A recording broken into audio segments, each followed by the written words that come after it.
तो बच्चों आज हमारा टॉपिक स्टार्ट हो रहा है इंक्रीजिंग और डिक्रीजिंग। ध्यान रखिएगा टॉपिक थोड़ा बड़ा है और आज हम इसके बहुत ही ज्यादा बेसिक्स पढ़ने वाले हैं, कॉन्सेप्ट्स पढ़ने वाले हैं, है ना। जो इसके बढ़िया वाले क्वेश्चन हैं, अच्छे क्वेश्चन हैं, वो पार्ट 2 में हम लोग करेंगे। आज हम समझते हैं बस कि ये क्या होता है, कुछ हल्के फुल्के एग्जाम्पल्स देखते हैं और इसको 2 पार्ट में डिवाइड करेंगे ताकि वीडियोस बहुत लंबी ना रहें और आप प्रॉपर पढ़ाई कर पाएं। चलिए स्टार्ट करते हैं। इंक्रीजिंग और डिक्रीजिंग में आप पहले जानिए strictly increasing and increasing functions में अंतर क्या है। स्ट्रिक्टली इंक्रीजिंग फंक्शंस हैं कि जो हमेशा बढ़ते ही रहेंगे, कहीं पर भी वो कांस्टेंट ना हो। जैसे कि यहाँ आप देख रहे हैं कि ग्राफ बढ़ रहा था, फिर स्ट्रेट हुआ, फिर बढ़ रहा था, फिर स्ट्रेट हुआ, फिर ऊपर गया। ठीक है ना। यहाँ पे क्या है, फंक्शन स्ट्रिक्टली बिल्कुल ऊपर को बढ़ रहा है। तो इसको आप अगर चाहें तो आप ऐसे भी कह सकते हैं कि अगर x1 मतलब अगर आपके पॉइंट्स की वैल्यू बढ़ रही, फॉर एग्जांपल यहाँ पे 1 होता, यहाँ 2 होता, 3 होता, 4 होता, 5 होता, तो वैल्यूज ऐसे में बढ़ रही है, तो ये पॉइंट्स जो हैं जो बढ़ रहे हैं, तो साथ में फंक्शन की वैल्यू भी लगातार बढ़ती रहे, तो हम इसे क्या कहते हैं, स्ट्रिक्टली इंक्रीजिंग फंक्शन ये होता है। किसी भी पॉइंट पे ऐसा नहीं होगा कि यहाँ पे आपको इक्वल टू कहीं मिल जाए। ठीक है ना। यहाँ पे देखिए क्या हो रहा है कि अगर x1 ये पॉइंट्स बढ़ रहे हैं, अगर ये पॉइंट्स बढ़ रहे हैं, आपने 1 पुट किया, 2 पुट किया, 3 पुट किया, 4 पुट किया, मतलब पॉइंट्स बढ़ रहे हैं, तो पॉइंट्स बढ़ने के साथ में वैल्यूज भी बढ़ती रहनी चाहिए। अगर वैल्यूज कहीं पे जैसे यहाँ बढ़ रही है वैल्यू, पर यहाँ पे इक्वल आ गई, इक्वल भी आ सकती है ना। तो यहाँ पे अगर इक्वल आ गई तो हम कह सकते हैं कि चलो यहाँ पे ये इक्वल आ गया, सॉरी यहाँ पे मान लेते हैं इक्वल आ गया। अगर यहाँ पे ये इक्वल आ गया तो देखिए अभी ये ना, अभी स्ट्रिक्टली इंक्रीजिंग नहीं रहा, ये सिर्फ क्या रहा, इंक्रीजिंग रहा। क्या रहा, इंक्रीजिंग रहा। तो हम जानते हैं कि अगर कोई वैल्यू बढ़ रही होती है तो उसका रेट ऑफ चेंज क्या होता है, हमेशा पॉजिटिव होता है।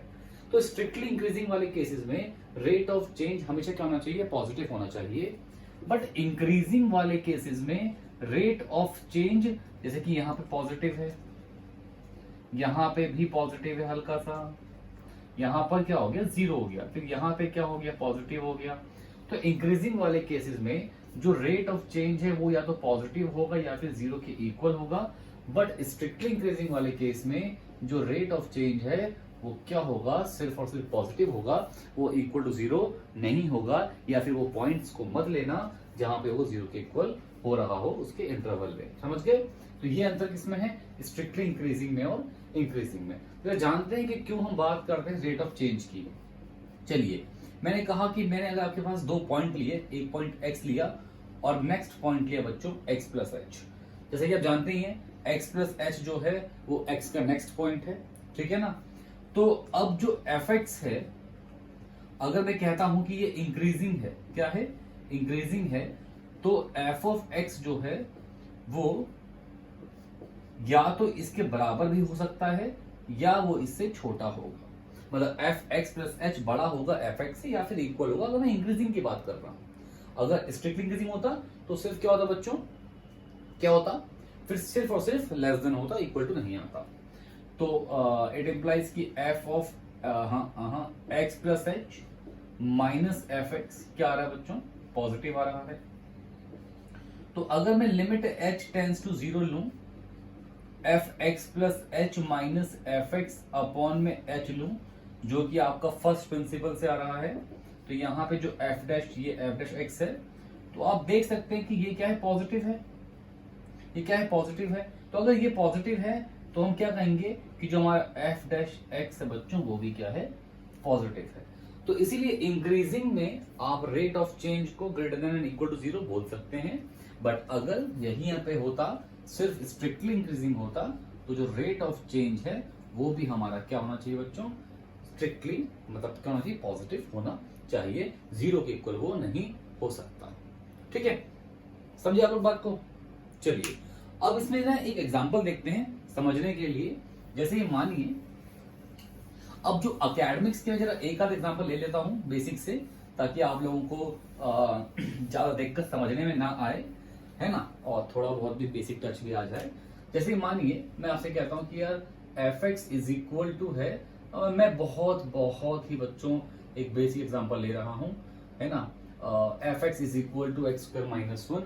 ये फंक्शन कहाँ पे इंक्रीजिंग है, कहाँ पे डिक्रीजिंग है, आपको ये बताना है। तो मैं कहता हूं कि यार एफ डैश एक्स करा हमने, वो कितना आ गया 2x आ गया, सॉरी कितना आ गया 2x आ गया। एफ डैश एक्स हमारा कितना आ गया 2x आ गया। अब भैया एफ डैश एक्स अगर हम फॉर इंक्रीजिंग और डिक्रीजिंग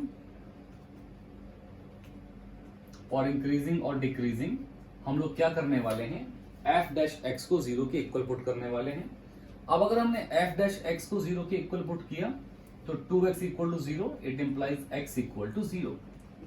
अब एक पॉइंट बच्चों, एक बात सोचो, मैं कहता हूं ये कर्व है, यहां पे ये नेगेटिव है क्योंकि रेट ऑफ चेंज नेगेटिव है, डिक्रीज हो रहा है।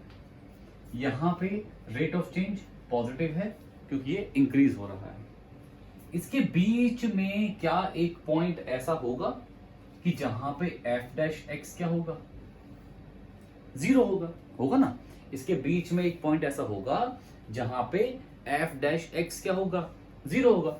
इसीलिए हम कह सकते हैं कि हमने क्या करा, माइनस इन्फिनिटी से इन्फिनिटी के बीच में एक पॉइंट ले लिया। और बच्चों पॉइंट क्या है 0, पॉइंट क्या है 0। वो कहां से आया, यहां से आया। फंक्शन को डिफरेंशिएट किया, 0 के इक्वल रखा, पॉइंट आया, उसको नंबर लाइन प्लॉट कर दिया। अब बच्चों इसके बीच का एक नंबर पकड़ लिया है ना, इसके बीच का एक नंबर पकड़ लिया और नंबर क्या पकड़ा हमने -5 मान लो, क्या मान लो -5। उस -5 को कहां पुट करोगे बच्चों, एफ डैश एक्स में। तो 2 इंटू -5 -10, 2 इंटू -5 -10, तो ये क्या आ गया नेगेटिव आ गया, ये क्या आ गया पॉजिटिव आ गया। समझ गए, नेगेटिव आ गया पॉजिटिव आ गया। तो देखिए अगर मैं कहता हूं माइनस इन्फिनिटी से 0, तो आपको पता है कि डेरिवेटिव 0 पर डेरिवेटिव बच्चों क्या आ रहा था 0 आ रहा था, है ना। मतलब एफ डैश एक्स में ये रखने पे 0 आ रहा था।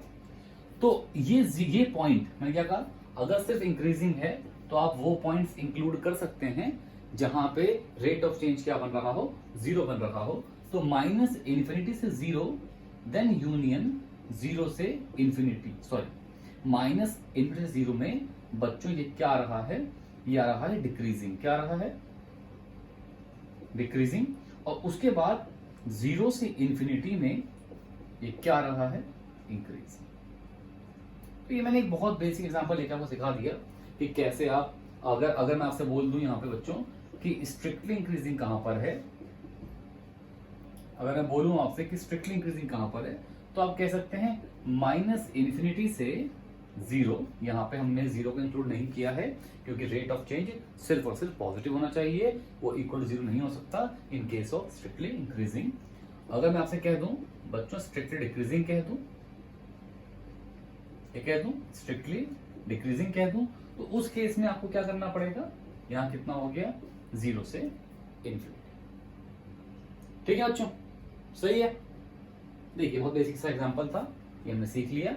ठीक है, अब थोड़ा नेक्स्ट टॉपिक देखते हैं, critical points and stationary points.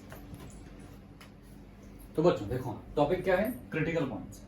Critical points वो पॉइंट हैं जहां पे हमको डेरिवेटिव जो है वो 0 मिलेगा, या हो सकता है कि डेरिवेटिव डिफाइंड ना हो, वो सब क्या है क्रिटिकल पॉइंट्स हैं। ठीक है, डेरिवेटिव 0 मिल सकता है या डेरिवेटिव क्या पता वहां पे डिफाइंड भी ना हो, तो ये क्या है क्रिटिकल पॉइंट्स हैं। ठीक है, समझ गए। और स्टेशनरी पॉइंट कौन से हैं, जहां पे डेरिवेटिव क्या हो 0 हो। ठीक है ना। अभी देखो जैसे मेरे पास एग्जांपल है समझने के लिए बहुत अच्छे से, कि मैंने कहा कि क्रिटिकल पॉइंट वो पॉइंट है जहां पे डेरिवेटिव या तो 0 होगा या डेरिवेटिव डिफाइंड मतलब एग्जिस्ट ही नहीं करेगा। और स्टेशनरी पॉइंट वो पॉइंट्स हैं, जैसे कि आपको समझ में नहीं आ रहा कहां पे एग्जिस्ट करेगा, देख सकते हो आप, जैसे F X is equal to mod X है, मैंने लिखा -x एंड +x, यहां पे x लेस देन 0 है और x क्या है ग्रेटर देन इक्वल टू 0 है। बच्चों अगर मैं इसको डिफरेंशिएट कर दूं ना, तो ये मुझे कितना मिल जाएगा -1 अगर x क्या है लेस देन 0, 1 अगर x क्या है ग्रेटर देन इक्वल टू 0। तो ये ध्यान रखिए आप अपने डोमेन में, अपने डोमेन के अंदर में देखिए -1 से 1, तो 0 LHD left hand derivative equal नहीं है किसके, राइट हैंड डेरिवेटिव के। तो हम क्या कह सकते हैं कि इस पॉइंट पे जो डिफरेंशियबिलिटी है या जो डेरिवेटिव है, जो एफ डैश है, वो एग्जिस्ट नहीं करेगा, वो डिफाइन नहीं है, ठीक है ना। पर स्टेशनरी पॉइंट को इससे कोई मतलब नहीं कि डिफाइंड हो चाहे ना हो, स्टेशनरी पॉइंट का सिर्फ और सिर्फ एक मतलब है, आपने भैया डिफरेंशिएट करा, जीरो के इक्वल रखा, तो जहां पे क्या कहते हैं जीरो आ रहा है वो क्या है, आपका स्टेशनरी पॉइंट है। तो इस एग्जाम्पल की मदद से अच्छे समझते हैं हम लोग कि क्या कहना चाह रहे हैं। हम इसे जरा डिफरेंशिएट करें, F dash X, U into V का रूल लगाएंगे बच्चों, इसको छोड़ा, इसका डेरिवेटिव 2 प्लस इसको छोड़ दिया, x की पावर n का कितना बेटा, n, x की पावर n माइनस 1, तो अब x माइनस 2 की power 2/3 into 2 plus 2x plus 1, यहां पे 2/3, यहां हो गया x माइनस 2 की पावर माइनस 1/3। तो अब ये कितना हो गया बच्चों, x माइनस 2 की power 2/3 into 2 plus 2/3, 2x plus 1 upon में x माइनस 2 की पावर 1/3। अब देखो क्या करो, इसको यहां पे आप इसका एलसीएम लोगे तो क्या बन जाएगा बच्चों, x माइनस 2 की पावर 2/3 इंटू एक्स माइनस 2 की पावर 1/3 इंटू 2 प्लस 2, लगे हाथों में एलसीएम लोगे 3 से इंटू कर दो, इसे सही रहेगा। फिर 2x प्लस 1 यहां पे अपॉन में x माइनस 2 की पावर 1/3। अब भैया अब देखिए ये क्या बन रहा है, 2/3 है, 1/3 है, पावर्स क्या होती हैं, ऐड होती है मल्टीप्लाई में, क्या बन जाएगी 3x माइनस 2 की पावर 2/3 प्लस 1/3, 3/3 1, यहां पे into 2 plus 2 into 2x plus 1 divided by x minus 2 की पावर कितना बच्चों, 1/3, ठीक है ना।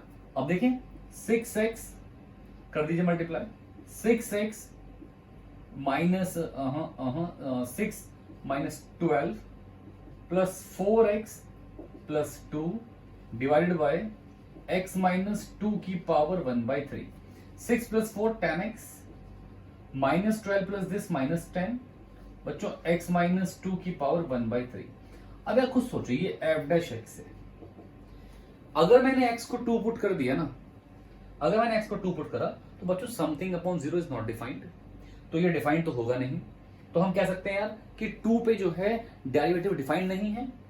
तो अब क्रिटिकल पॉइंट्स पे आप वो पॉइंट लेते हो, क्रिटिकल पॉइंट्स में आप वो पॉइंट लेते हो जहां पे डेरिवेटिव एक तो डिफाइंड ना हो, ये 2 पे डिफाइंड नहीं है, प्लस साथ में जहां पे डेरिवेटिव 0 बने। तो बच्चों अगर मैं एफ डैश एक्स को 0 के इक्वल रखता तो 10x माइनस 10 अपॉन में x माइनस 2 की पावर 1/3 क्या होता, 0 होता।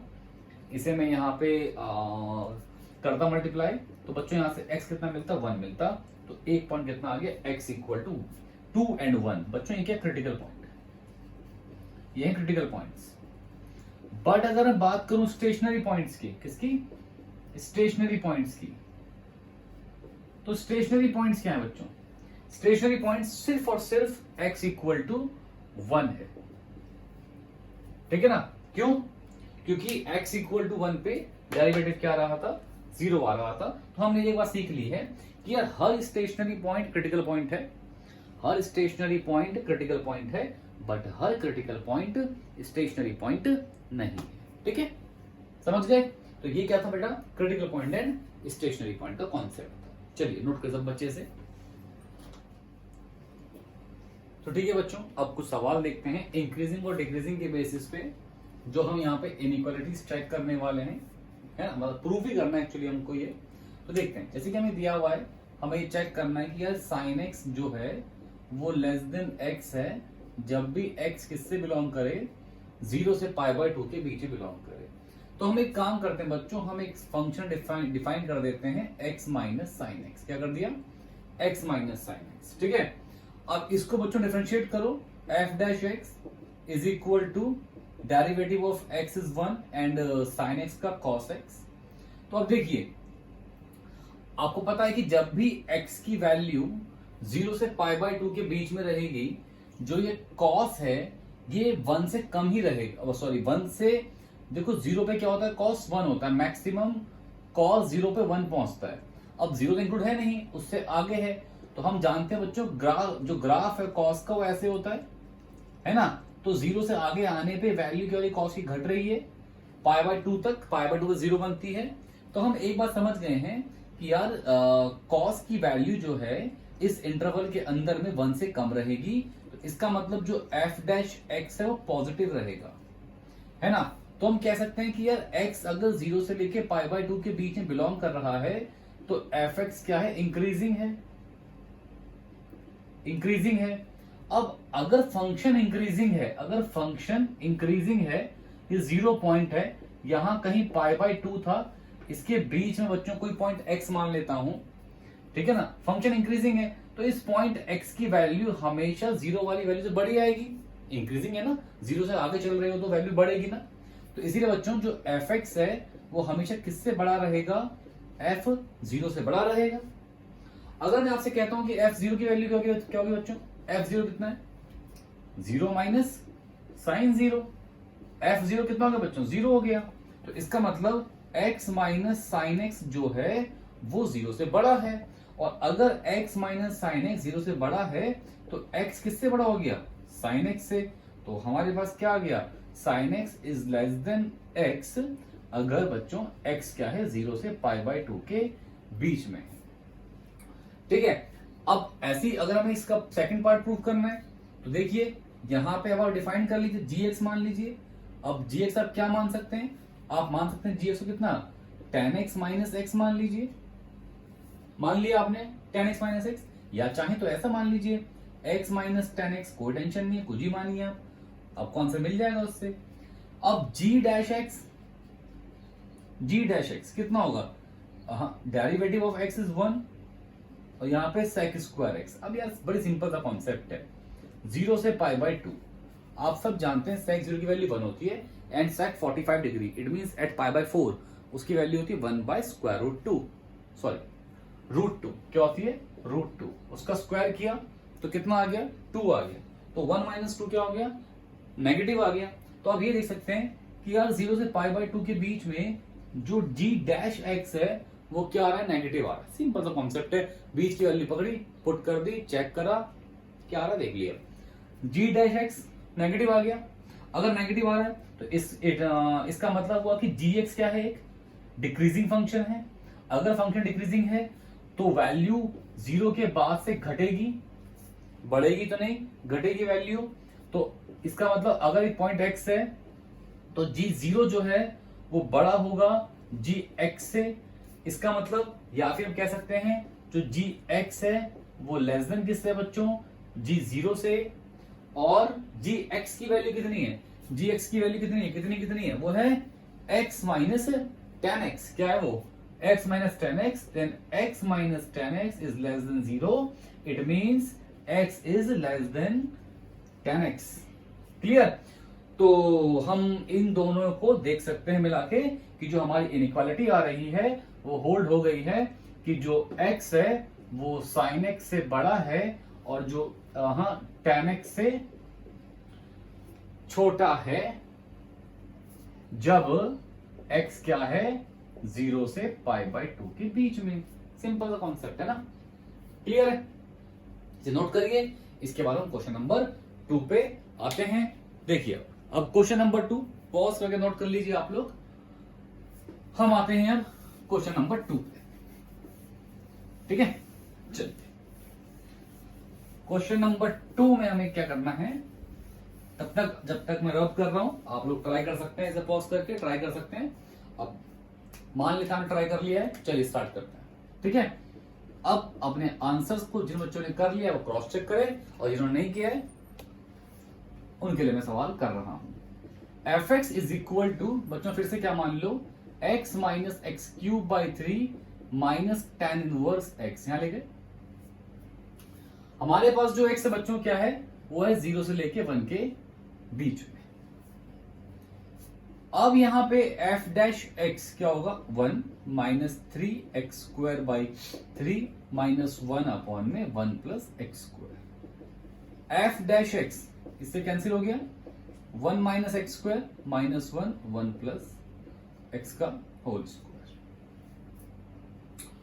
क्लियर है? अब देखिए एफ डैश एक्स को वो क्या बन जाएगा, थोड़ा सा इसको अगर हम तोड़े मरोड़े एलसीएम लें, चलो देखते हैं 1 plus x² minus x² 1 plus x² minus 1 divide by 1 plus x²। इस 1 से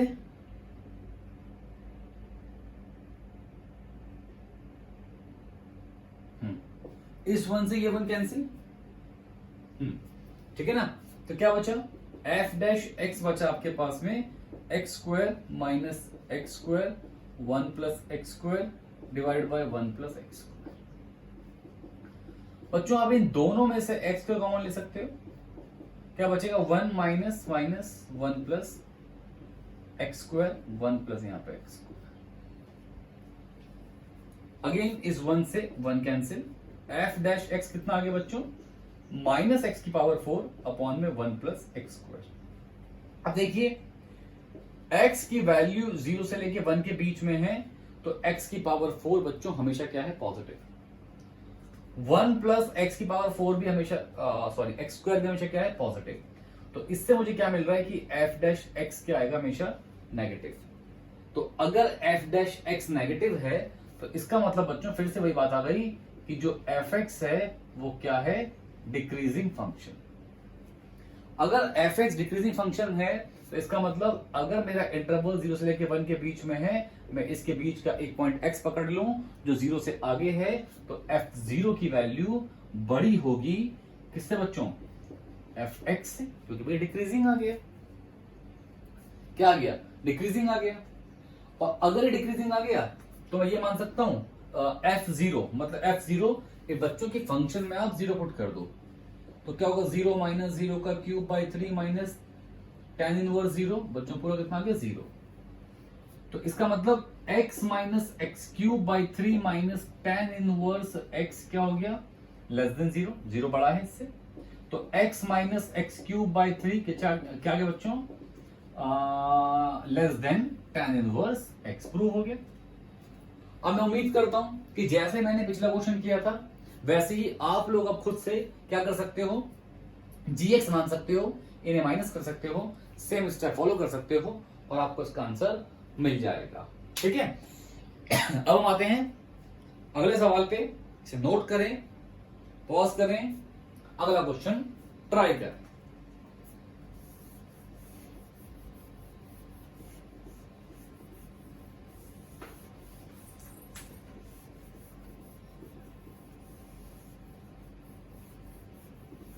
देखिए अब आते हैं अगले क्वेश्चन पे।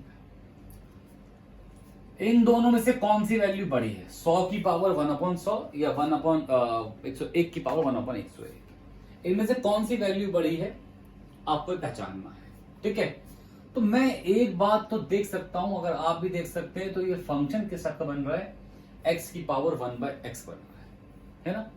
समझ गए? आप लोगों ने वैसे इसका डेरिवेटिव करना सीखा ही होगा, चलो मैं मान लेता हूं नहीं सीखा है तो आपको याद होगा लॉग लेके इसका डेरिवेटिव हम लोग करते थे, log y 1/x log x यहां पे 1/y dy बाय dx, याद है? नहीं है तो सिखा ही रहा हूं आपको मैं। फिर क्या था बच्चों, ये u/v बन गया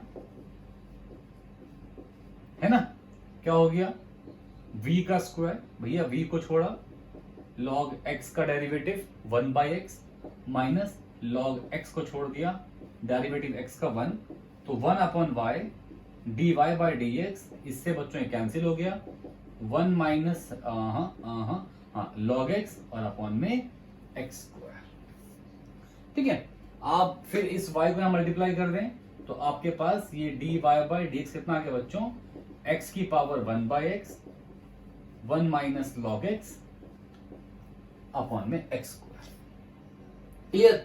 तो मैं यहां पे अगर इसको डिफरेंशिएट कर दूं, अगर मैं इसको यहां पे डिफरेंशिएट कर दूं तो मुझे क्या मिलने वाला है x की power 1/x 1 minus log x upon में x स्क्वायर। अब कोई भी फंक्शन इंक्रीजिंग या डिक्रीजिंग, ये बच्चों निकालने के लिए आपको बेसिक काम क्या करना है, आपको उसे डेरिवेटिव को 0 के इक्वल रखना है। ये सीखा आपने। फॉर इंक्रीजिंग और डिक्रीजिंग हम लोग क्या करते हैं, हम f डैश x को 0 के इक्वल रखते हैं। और जब मैं x की power 1/x 1 minus log x upon में x स्क्वायर को जब बच्चों में 0 के इक्वल रखूंगा तो क्या हो जाएगा, x की पावर 1/x, ये कह सकता हूं मैं कि 1 माइनस log x क्या होगा, 0 के इक्वल हो जाएगा। तो log x क्या हो जाएगा, 1 हो जाएगा। अच्छा, log x की वैल्यू 1 कब होती है बच्चों, जब x क्या होता है, e, पता ही आपको। अब log e पे 1 होता है, e से बड़ी वैल्यू के लिए इसका आंसर 1 से बड़ा होता जाएगा, और e से छोटी वैल्यू के लिए इसका आंसर 1 से कम होता जाएगा। और जब इसका आंसर 1 से कम हो, e से बड़ी वैल्यू के लिए जब इसका आंसर 1 से बड़ा होगा, सोचिए log e से, मतलब जब हम e से बड़ी वैल्यू पुट करेंगे तो log e का मतलब है ना, तो log x का आंसर 1 से बड़ा होगा। जब log x का आंसर 1 से बड़ा होगा तो इसका मतलब ये क्या आएगा, नेगेटिव आएगा। क्या आएगा, नेगेटिव आएगा। तो मैं कहता हूं कि अगर मेरे पास e से इंफिनिटी है, अगर हम e से आगे बढ़ रहे हैं, तो बच्चों जो f डैश x होगा वो नेगेटिव होगा। तो इट इंप्लाइज e से बड़ी वैल्यू के लिए f क्या होगा, डिक्रीजिंग होगा। तो ये फंक्शन डिक्रीजिंग होगा e से बड़ी वैल्यू के लिए। तो मैं कह सकता हूं कि भाई ठीक है, मैं कह सकता हूं कि अब देखिए 101 जो है वो बड़ा है किससे, 100 से, है ना। फंक्शन का डिक्रीजिंग है, तो फंक्शन अगर डिक्रीजिंग है तो वैल्यू घट रही है, तो 101 की वैल्यू कम हो जाएगी 100 वाली वैल्यू से, घट रही है ना फंक्शन की वैल्यू। तो इसका मतलब 101 की पावर 1/101 ये लेस देन हो जाएगा 100 की पावर 1/100 से। समझे? क्योंकि भैया अब यहां पे फंक्शन क्या हो गया है, अब यहां पे फंक्शन क्या हो गया बच्चों, यहां पे हो गया फंक्शन डिक्रीजिंग। और अगर फंक्शन डिक्रीजिंग है, अगर फंक्शन डिक्रीजिंग है तो इसका मतलब क्या हुआ, 101 वाली वैल्यू छोटी होगी 100 वाली वैल्यू से, खत्म बात। ठीक है ना। तो आज हमने सीखे इंक्रीजिंग डिक्रीजिंग कैसे कैसे अप्लाई करना है, उसके बेसिक कॉन्सेप्ट से। एकेडमिक्स में जो क्वेश्चन आते हैं कोर एकेडमिक्स वाले, उनके लिए मैं एक अलग से रिकॉर्डिंग कर दूंगा, उस पर डाल दूंगा हेडिंग कि वो सिर्फ और सिर्फ किसके लिए, एकेडमिक्स के लिए है। बाकी सब बच्चों को थोड़ा बहुत मैंने जेईई के बेसिक्स का इंट्रो दे दिया है। पार्ट 2 जब हम इसका बनाएंगे, उस पार्ट 2 में हम इसके बहुत ही बढ़िया सवाल देखेंगे जो हमारे पास अब कल की वीडियो में हमको मिलने वाले हैं। तो ये हमारा क्या है, पार्ट 1 इंडिकेशन का। बच्चों गुड नाइट, मिलते हैं कल, बाय सबको।